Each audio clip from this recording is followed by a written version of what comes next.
31শে মে 1981 president Ziaur Rahman নিহত হলে NSI এর কর্মকর্তাগণ জিয়া বা বিএনপি সরকারের আমলে তৈরি করা সমস্ত নথিপত্র পুড়িয়ে ফেলতে যায়। কিন্তু যেই মুহূর্তে নথিপত্রে অগ্নিসংযোগ করতে যাবে ঠিক সেই মুহূর্তে উপরাষ্ট্রপতি বিজয়প্রতি সাত্তার অস্থায়ী রাষ্ট্রপতি পদে অধিষ্ঠিত হন, অর্থাৎ বিএনপি সরকারই টিকে যায়। ফলে এনএসআই কর্মকর্তাগণ নথিপত্র পুড়িয়ে না ফেলে আবারও তা সংগ্রহশালায় যত্ন করে তুলে রাখেন। উপরাষ্ট্রপতি সাত্তার অস্থায়ী রাষ্ট্রপতি হলেও মূলত ক্ষমতা চলে যায় সেনাবাহিনী প্রধান হুসেইন মোহাম্মদ এরশাদের হাতে। সেই সুবাদে জেনারেল এরশাদ বিচারপতি সাত্তারকে অস্থায়ী রাষ্ট্রপতি পদে রেখে এনএসআই এর নথিপত্রগুলো খুঁটিয়ে খুঁটিয়ে দেখে। এনএসআই এর নথিপত্রে জিয়াউর রহমান বা বিএনপি সরকারের বিরুদ্ধাচরণকারীদের তালিকায় জেনারেল এরশাদের নামও ছিল। ফলে জেনারেল এরশাদ ক্ষমতায় এসে প্রথমেই এনএসআই থেকে হাফিজুর রহমান লস্করদের ঝেঁটিয়ে বিদায় করে। আর সেই কারণেই এবং নগদ অর্থের বিনিময়ে হাফিজুর রহমান লস্কর জেনারেল এরশাদ এবং তার সামরিক শাসনের পতনের যে কোনো প্রস্তাব বা প্রক্রিয়ায় সামিল হন।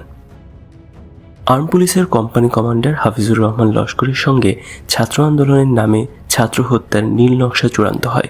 নীল নকশা অনুযায়ী যে কোনো রকমের ছাত্রদের একটা মিছিল বাংলা একাডেমির দক্ষিণে, কার্জন হলের উত্তরে, শিশু একাডেমির পশ্চিমে দোয়েল চত্বর পর্যন্ত নিয়ে আসতেই হবে।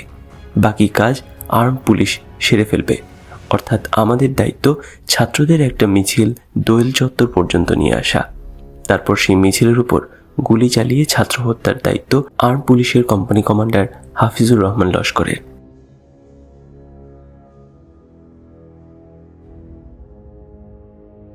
এই নীল নকশা অনুযায়ী মিছিল নিয়ে আসার প্রাথমিক দায়িত্ব পড়ে জগন্নাথ হল ছাত্র সংসদের জিএস, কাদেরিয়া বাহিনীর সদস্য নিরঞ্জন সরকার বাচ্চু, সাধন সরকার, যাদব, বিদ্যুৎ, শ্যামল প্রমুখের উপর। জেনারেল এরশাদের বিরুদ্ধে একটা মিছিল করার প্রস্তাব নিয়ে ছাত্রনেতা ফজলুর রহমান, বাহলুল মজনুন চুন্নু, ডক্টর মোস্তফা মহিউদ্দিন জালাল, খ.ম. জাহাঙ্গীর, ডাকসুর ভিপি আখতারুজ্জামান, জিএস জিয়াউদ্দিন বাবলু, ফারুক, আনোয়ার, মিলন, জালাল প্রমুখ ছাত্রনেতাদের সাথে আলোচনা করা হলে সকলেই মিছিলের পক্ষে মত দেন। ফেব্রুয়ারি মাসের দ্বিতীয় সপ্তাহের প্রথমেই মিছিলের তারিখ নির্ধারণ করা হলো এবং মিছিল শিক্ষা ভবন পর্যন্ত যাওয়ার সিদ্ধান্ত হলো। সিদ্ধান্ত মোতাবেক কলা ভবন থেকে ছাত্র মিছিল শুরু হলো। এদিকে শিশু একাডেমির কাছে আর্ম পুলিশ নিয়ে মিছিলে গুলি করে ছাত্র হত্যার জন্য পূর্ণ প্রস্তুতি নিয়ে হাফিজুর রহমান লস্কর চাতক পাখির মতো অপেক্ষা করতে থাকলো। কিন্তু কিছুতেই মিছিলকে কলা ভবনের আশেপাশের বাইরে দেয়া গেল না। অধিকাংশ ছাত্রনেতা মিছিল নিয়ে এগিয়ে যেতে মুখে অস্বীকার না করলেও কার্যত মিছিল নিয়ে কেউ কলা ভবনের বাইরে গেল না। ফলে নীল নকশা ভেস্তে যাওয়ায় আমরা উত্তেজিত হয়ে ছাত্রনেতাদের লাঞ্ছিত করলাম এবং কোনো ছাত্রনেতাকে শারীরিকভাবে আঘাত করলাম। আবার ছাত্র মিছিলের নতুন তারিখ নির্ধারিত হলো। আগামী 14 ফেব্রুয়ারি 1983 পয়লা ফাল্গুন ছাত্র মিছিল হবে এবং মিছিল শিক্ষা ভবন অভিমুখে যাওয়ার সিদ্ধান্ত হলো। 12 ফেব্রুয়ারি 1983 সকাল 8টায় 14 নং মিরপুর আর্ম পুলিশের হেডকোয়ার্টারে এনএসআই এর সাবেক কর্মকর্তা, পুলিশের সিনিয়র এসপি, আর্ম পুলিশের কোম্পানি কমান্ডার হাফিজুর রহমান লস্করকে আগামী 14 ফেব্রুয়ারি ছাত্র মিছিলের চূড়ান্ত কর্মসূচি অবহিত করা হলো এবং 13 ফেব্রুয়ারি রাত 8টায় হাফিজুর রহমান লস্করের মিরপুরের 2 নম্বর বাসায় আগামীকাল 14 ফেব্রুয়ারি সকাল 10টায় যে কোনো কিছুর বিনিময়ে ছাত্র মিছিল শিশু একাডেমি পর্যন্ত নিয়ে যাওয়ার কর্মসূচি নিশ্চিত করা হলো এবং নগদ অর্থ প্রদান করা হলে তিনিও ছাত্র হত্যার জন্য প্রস্তুত বলে চূড়ান্তভাবে জানান।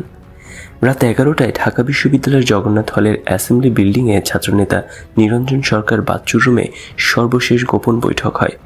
বৈঠকে উপস্থিত ছাত্রনেতা নিরঞ্জন সরকার বাচ্চু, মোবারক হোসেন সেলিম, ডাকসুর মহিলা সম্পাদিকা নাহিদ আমিন খান, সাধন সরকার, যাদব, বিদ্যুৎ প্রমুখকে আগামীকাল পয়লা ফাল্গুন মোতাবেক 14 ফেব্রুয়ারি 1983 সকালে ছাত্র মিছিল এবং ছাত্র হত্যা সম্পর্কে বিস্তারিত জানানো এবং আলোচনা শেষে সিদ্ধান্ত হয় যে ছাত্রনেতা ফজলুর রহমান, বাহলুল মজনুন চুন্নু সহ প্রগতিশীল ছাত্রনেতা এবং নেতৃস্থানীয় কর্মীরা যে কোনো অবস্থাতেই আণবিক শক্তি কমিশনের পরে যাতে মিছিল না থাকে সে ব্যাপারে ব্যবস্থা নিতে হবে।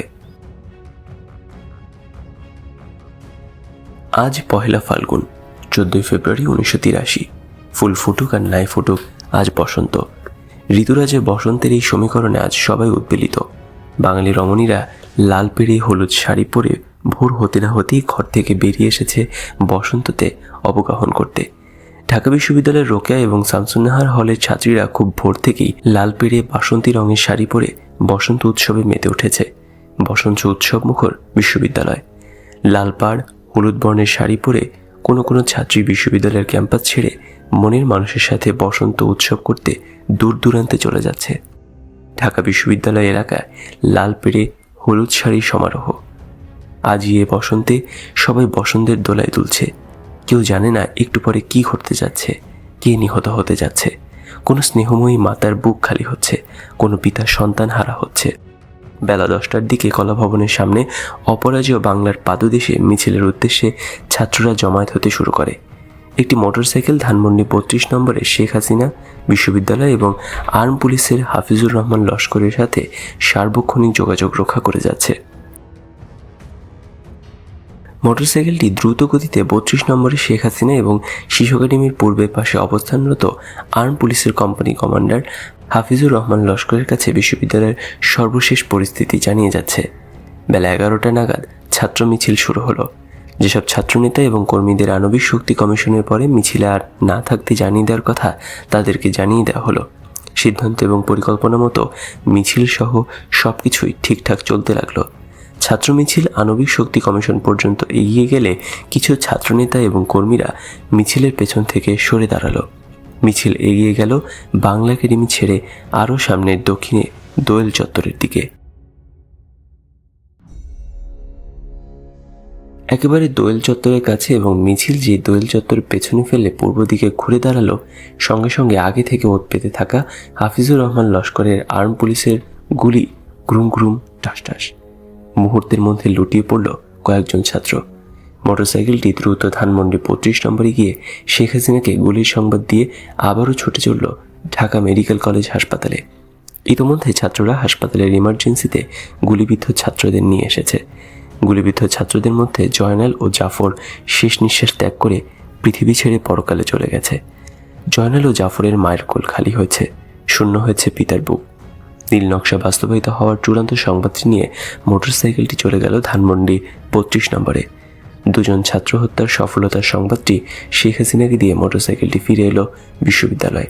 বিশ্ববিদ্যালয়ে শোকের ছায়া নেমে এসেছে। থেমে গেছে পয়লা ফাল্গুনে বসন্তের উৎসব। তারা ছাত্রদের নিহত সাথী জাফর এবং জয়নালের লাশ কলাভবনের অপরাজেয় বাংলার পাদদেশ ঐতিহাসিক বটতলায় নিয়ে এসেছে। বিকাল 3টায় জানাজা এবং শোকসভার কর্মসূচিটা 32 নম্বরে দিলে দুপুর 2টা নাগাদ বঙ্গবন্ধু কন্যা শেখ হাসিনা বিশ্ববিদ্যালয়ের বটতলায় আসেন এবং তার দীর্ঘ প্রতীক্ষিত নিহত ছাত্রদের লাশ দেখে রুমাল দিয়ে চক্ষু মোছার ভাব করতে করতে কোনো কর্মসূচি না দিয়েই বিশ্ববিদ্যালয় এলাকা ত্যাগ করেন। শোকে ম্রিয়মাণ ছাত্রছাত্রীরা বটতলায় সমবেত হতে থাকে এবং পহেলা ফাল্গুনে বসন্তের পোশাক লাল পেড়ে বাসন্তী রঙের শাড়ি পরে প্রত্যুষে ক্যাম্পাসের বাইরে যাওয়া রোকেয়া এবং শামসুন্নাহার হলের ছাত্রীরা বিশ্ববিদ্যালয় ক্যাম্পাসে ফিরে এসে ছাত্র হত্যার ঘটনায় শোকে বিহ্বল হয়ে বটতলার শোকসভায় সমবেত হয়।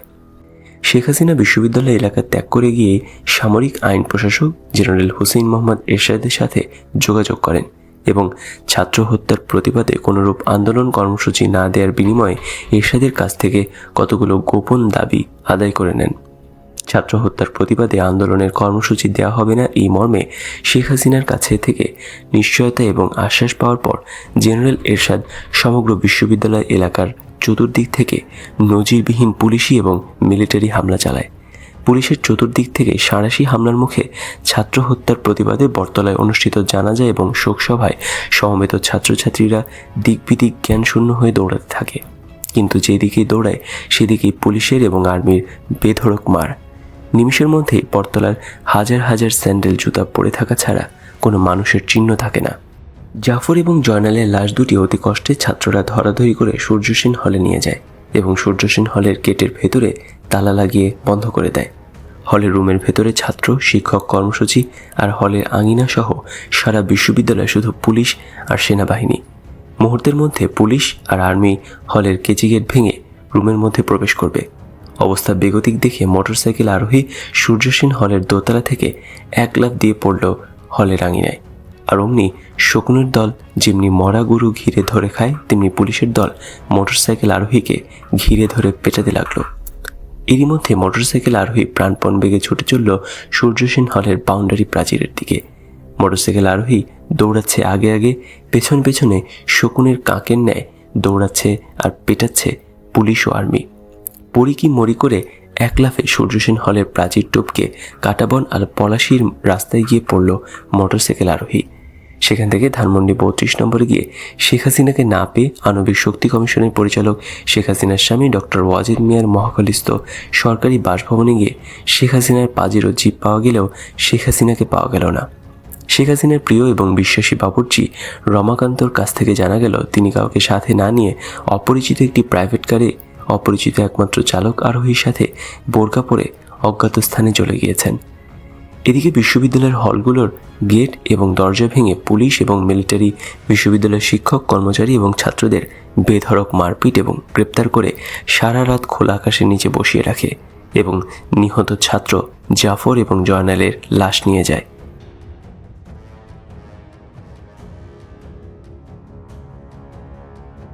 বলা বাহুল্য, ওই সময় বেগম খালেদা জিয়া এবং তার দল বিএনপির সাংগঠনিক কোনো অস্তিত্ব ছিল না।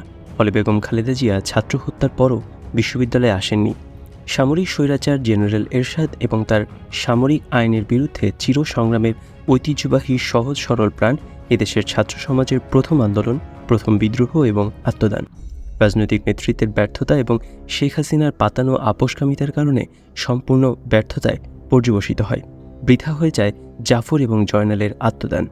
সামরিক স্বৈরাচার জেনারেল হোসেন মোহাম্মদ এরশাদ নিশ্চিন্তে নির্বিঘ্নে নির্ভাবনায় ক্ষমতায় বসে থাকে। রাজনৈতিক নেতৃত্বের অভাবে ছাত্র সমাজ দিশেহারা হয়ে নেতিয়ে যায়। এদেশের আন্দোলন সংগ্রাম এগুলোর মূল চালিকা শক্তি আওয়ামী লীগ এবং তার নেত্রী বঙ্গবন্ধু কন্যা শেখ হাসিনাকে ম্যানেজ করে দুর্দণ্ড প্রতাপে চলতে থাকে এরশাদের সামরিক শাসন। বছর ঘুরে এলো 1984 সাল। আবারও ফিরে এলো ভাষা আন্দোলনে শহীদের মাস ফেব্রুয়ারি মাস।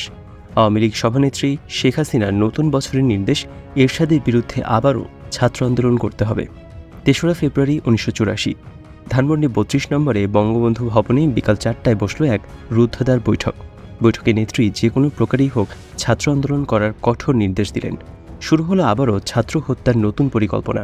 একদিকে চলতে লাগলো ছাত্র হত্যাকারী পুলিশ অফিসার হাফিজুর রহমান লস্করদের ভাড়া করার কাজ, অন্যদিকে চলতে লাগলো সাধারণ ছাত্রদের খেপিয়ে তুলে ছাত্র আন্দোলন সংগঠিত করার কাজ। শেখ হাসিনার প্রত্যক্ষ নির্দেশ এবং তত্ত্বাবধানে খুব দ্রুতই ছাত্র হত্যাকারী পুলিশ অফিসারদের ভাড়া করার কাজ সম্পূর্ণ হলো, কিন্তু ছাত্রদের আন্দোলন করার জন্য সংগঠিত করা সম্পন্ন হলো না। নানাভাবেই বহু রকম চেষ্টা তদবির করেও ছাত্রদের আন্দোলনে শরিক করা গেল না। গোটা ছাত্র সমাজই এরশাদের বিরোধী, কিন্তু আন্দোলনের প্রশ্নে, আন্দোলনের নেতৃত্বের প্রশ্নে ছাত্র সমাজ শেখ হাসিনা এবং আওয়ামী লীগকে বিশ্বাস করল না। বেগম জিয়া এবং বিএনপির তখনও তেমন কোনো অস্তিত্ব অনুভব করা যায়নি। দিন গড়িয়ে যায়, কিন্তু ছাত্র আন্দোলনের তেমন কোনো লক্ষণ দেখা যাচ্ছে না। এদিকে হত্যাকারী পুলিশেরা 1983-এর মধ্যে ফেব্রুয়ারিতে সংগঠিত ছাত্র হত্যার অনুরূপ পরিকল্পনা এবং কর্মসূচি হাতে নিয়ে অধীর আগ্রহে অপেক্ষা করছে এবং গত মধ্য ফেব্রুয়ারি ন্যায় একটা ছাত্র মিছিল নিয়ে বিশ্ববিদ্যালয়ের বাইরে আসার জন্য বারবার তাগাদা দিচ্ছেন বঙ্গবন্ধু কন্যা শেখ হাসিনা। দিন যায়, কিন্তু আন্দোলনের খবর নেই। এক পর্যায়ে জননেত্রী শেখ হাসিনা অধৈর্য হয়ে তোমাদের দ্বারা কিছুই হবে না বলে ক্ষোভ প্রকাশ করেন। অনেক চেষ্টা করেও সব 5 ছাত্রের একটা মিছিল নিয়ে আমরা বিশ্ববিদ্যালয়ের বাইরে আসতে পারলাম না। ফলে গত 1983-এর মধ্য ফেব্রুয়ারি ন্যায় ছাত্র হত্যা সম্ভব না হওয়ায় ছাত্র হত্যার ধরন পাল্টানো হলো। আর্ম পুলিশের কোম্পানি কমান্ডার পুলিশের সিনিয়র এসপি হাফিজুর রহমান লস্কর ছাত্র হত্যার পরিকল্পনায় আর্ম পুলিশের পরিবর্তে রায়ট পুলিশকে সম্পৃক্ত করে এবং নতুন পরিকল্পনা ঠিক হয় যে 20 থেকে 50 জনের একটা মিছিল কোনো রকমে যে কোনো দিন বিশ্ববিদ্যালয়ের যে কোনো দিক দিয়ে বাইরে নিয়ে এলেই রায়ট পুলিশ ছাত্র হত্যার পরিকল্পনা সফল করে দেবে। রায়ট পুলিশ হলো যে পুলিশ 24 ঘন্টা বিশ্ববিদ্যালয়েই থাকে। সাধারণ ছাত্র তো দূরের কথা, ছাত্রলীগের নেতাকর্মীরাই মিছিলে আসতে চায় না। এদিকে নেত্রীর কড়া নির্দেশ, ছাত্রলীগের একটা খণ্ড মিছিল নিয়ে হলেও বিশ্ববিদ্যালয়ের বাইরে যেতে হবে, নইলে তোমাদের দায়িত্ব থেকে বিদায় নিতে হবে। 28 ফেব্রুয়ারি বিশ্ববিদ্যালয় ক্যাম্পাসের বাইরে যাওয়ার সিদ্ধান্ত হলো এবং যথারীতি এই সিদ্ধান্ত জননেত্রী বঙ্গবন্ধু কন্যা শেখ হাসিনাকে জানানো হলে শেখ হাসিনার মাধ্যমে এই সংবাদ হাফিজুর রহমান লস্করের মারফত রায়ট পুলিশের ঘাতকদের জানানো হলো। 28 ফেব্রুয়ারি 1984। হঠাৎ 30-40 জন ছাত্রের একটা মিছিল বিশ্ববিদ্যালয় এলাকা ত্যাগ করে চানখারপুল হয়ে ফুলবাড়িয়া স্ট্যান্ডের দিকে দ্রুত যেতে লাগলো। এই মিছিলের পেছনে পেছনে পূর্ব পরিকল্পনা অনুযায়ী রায়ট পুলিশের একটি লরি আসতে লাগলো। বোঝা গেল এবার সামনে থেকে ছাত্র হত্যা করা হবে না, হত্যা করা হবে মিছিলের পেছন থেকে। যারা এই পরিকল্পনা অবহিত তারা যতটা সম্ভব মিছিলের সামনে থাকতে লাগলো। মোটামুটি মিছিলের অনেকেই জানে পেছন থেকে মিছিল আক্রমণ করা হবে, রায়ট পুলিশের লরি থেকেই আক্রমণ করা হবে। তবে রায়ট পুলিশের লরি থেকে গুলি করা হবে না, অন্য কোনোভাবে আক্রমণ করা হবে, এটা কেউ জানতো না। তখন বিকেল 5টা। ক্ষুদ্র ছাত্র মিছিলটি নিমতলি পার হয়ে ফুলবাড়িয়া স্ট্যান্ডে ঢোকার সঙ্গে সঙ্গে রায়ট পুলিশ তাদের লরিটি বিদ্যুৎ গতিতে মিছিলের উপর তুলে দিল। মিছিলের পেছন দিকে থাকা সেলিম মুহূর্তের মধ্যে পুলিশের চাকায় পিষ্ট হয়ে গেল। বাকি সবাই রাস্তার দুই দিকে ছিটকে পড়ে প্রাণে বাঁচলেও দেলোয়ার সোজা দৌড়াতে লাগলো। প্রাণ ভয়ে দেলোয়ার দৌড়ায় আগে। দেলোয়ারের প্রাণ বধ করতে পেছনে দ্রুত ছুটছে রায়ট পুলিশের লরি। মিনিট দুয়েকের মধ্যে দেলোয়ারের দেহ চাকায় পিষে রাস্তার সাথে মিশিয়ে দেয় পুলিশের লরি। দেলোয়ারের দেহ এমনভাবে রাস্তার সাথে মিশিয়ে দেওয়া হয়েছে যে এটা দেলোয়ারের দেহ তা বোঝা তো দূরের কথা, এটা যে একটা মানুষের দেহ তাই বোঝা যাচ্ছে না। আর পেছনে পিচ ঢালা রাস্তার সাথে থেতলে মিশে আছে সেলিমের দেহ। ধানমন্ডি 32 নম্বরে বঙ্গবন্ধু ভবনের সংবাদের জন্য অধীর আগ্রহে উৎসুক হয়ে বসে থাকা বঙ্গবন্ধু কন্যা জননেত্রী সভানেত্রী শেখ হাসিনাকে রায়ট পুলিশের চাকায় পিষ্ট হয়ে সেলিম এবং দেলোয়ারের নিহত হওয়ার সংবাদটি পৌঁছালো মোটরসাইকেল আরোহী। ছাত্রলীগের 2 জন নেতা নিহত হওয়ার সংবাদ শুনে শেখ হাসিনা পুলকিত হয়ে আনন্দিত হয়ে উঠে বললেন, সাবাস। তারপর গাড়ির ড্রাইভার জালালকে বললেন, জালাল গাড়ি লাগাও, আমি বাইরে যাব। মোটরসাইকেল আরোহী সঙ্গে যেতে চাইলে নেত্রী বললেন, তোমরা এক কাজ করো, আগামীকাল সকালে 32 নম্বরে আসো সবাই, আজ সবাই চলে যাও। পরদিন সকালে 32 নম্বরে গিয়ে নেত্রীকে না পেয়ে মোটরসাইকেল আরোহী সোজা মহাখালী চলে গিয়ে ড্রাইভার জালাল এবং পাজেরো জিপ দেখতে পেয়ে নিশ্চিত হলো নেত্রী এখানেই আছেন। কিন্তু ঘরে গিয়ে নেত্রীকে না পেয়ে বাবুর্চি রমাকান্তের কাছে জানতে পারল নেত্রী অজ্ঞাত গাড়ি চালকের সঙ্গে অজ্ঞাত স্থানে গিয়েছেন অনেক ভোরে। দুপুর 1টার দিকে ফিরে এসে নেত্রী খাওয়া দাওয়া করে সোজা চলে এলেন ধানমন্ডি 32 নম্বরে বঙ্গবন্ধু ভবনে। ছাত্রলীগের বেশ কিছু নেতা বিকাল 3টায় ধানমন্ডি 32 নম্বরের বঙ্গবন্ধু ভবনে এসে সভানেত্রী শেখ হাসিনার কাছে ছাত্রলীগ নেতা সেলিম এবং দেলোয়ারকে পুলিশের লরির চাকায় পিষ্ট করে নির্মম এবং নিষ্ঠুরভাবে হত্যা করার প্রতিবাদে সামরিক একনায়ক স্বৈরাচারী এরশাদের বিরুদ্ধে তীব্র আন্দোলন করার কর্মসূচি চাইলে সভানেত্রী শেখ হাসিনা এই বলে ছাত্রনেতাদের সান্ত্বনা দেন যে আমাদের মূল শত্রু জিয়াউর রহমান এবং তার দল বিএনপি। জিয়া তো শেষ, জেনারেল এরশাদ বিএনপির কাছ থেকে কিছুদিন হলো ক্ষমতা দখল করেছে। আমাদের প্রধান কাজ বিএনপিকে চিরতরে শেষ করে দেয়া। এই মুহূর্তে আমরা জেনারেল এরশাদের বিরুদ্ধে সরাসরি যাব না, আমাদের মূল শত্রু বিএনপি, এটা মনে রাখতে হবে। ছাত্রনেতারা সেলিম এবং দেলোয়ার হত্যার জন্য আবেগ আপ্লুত হলে শেখ হাসিনা বলেন, আবেগপ্রবণ হয়ে লাভ নেই, সময় হলেই এদের পরিবারকে পুষিয়ে দেওয়া হবে। ছাত্রনেতারা কোনো রকম কর্মসূচি ছাড়াই ভগ্ন হৃদয়ে বঙ্গবন্ধু ভবন ত্যাগ করল। 3রা মে 1984 এক পড়ন্ত বিকেলে ধানমন্ডি 32 নম্বরের বঙ্গবন্ধু ভবনে বসে গল্প করছেন বঙ্গবন্ধু কন্যা শেখ হাসিনা সহ কয়েকজন। গল্পে গল্পে 71-এর মুক্তিযুদ্ধ এবং পাকিস্তানি সেনাবাহিনীর প্রসঙ্গ উঠল 1971-এর মুক্তিযুদ্ধের মধ্যে দিয়ে গড়ে ওঠা বাংলাদেশ সেনাবাহিনীর কথা। জননেত্রী শেখ হাসিনা বাংলাদেশ সেনাবাহিনী সম্পর্কে বললেন, এটা একটা সেনাবাহিনী হলো, এটা একটা বর্বর, নরপিশাচ, উশৃঙ্খল, লোভী, বেয়াদব বাহিনী। এই বাহিনীর আনুগত্য নেই, শৃঙ্খলা নেই, মানবিকতা নেই, মান্যগণ্য নেই দেশপ্রেম। এটা একটা দেশদ্রোহী, অসভ্য, হায়নার বাহিনী। তোমরা পাকিস্তান সেনাবাহিনীর কথা বলো, সারা বিশ্বে পাকিস্তান সেনাবাহিনীর মতো এত ভদ্র, নম্র, সত্য, বিনয়ী এবং আনুগত্যশীল খুঁজে পাওয়া যাবে না। কি অসম্ভব সভ্য আর নম্র তারা। 25শে মার্চ রাতে তারা সেলুট করলো, মাকে সেলুট করলো, আমাকেও সেলুট করলো। সেলুট করে তারা বলল, স্যার আমরা এসেছি শুধু আপনাদের নিরাপত্তা দেওয়ার জন্য, অন্য কোনো কিছুর জন্য নয়। আপনারা যখন খুশি যেখানে খুশি যেতে পারবেন, অন্য কেউ আপনার এখানে আসতে পারবে। আমরা শুধু আপনাদের নিরাপত্তা নিশ্চিত করব। আপনারা বাইরে গেলে আপনাদের নিরাপত্তার জন্য আমরা আপনাদের সঙ্গে যাব।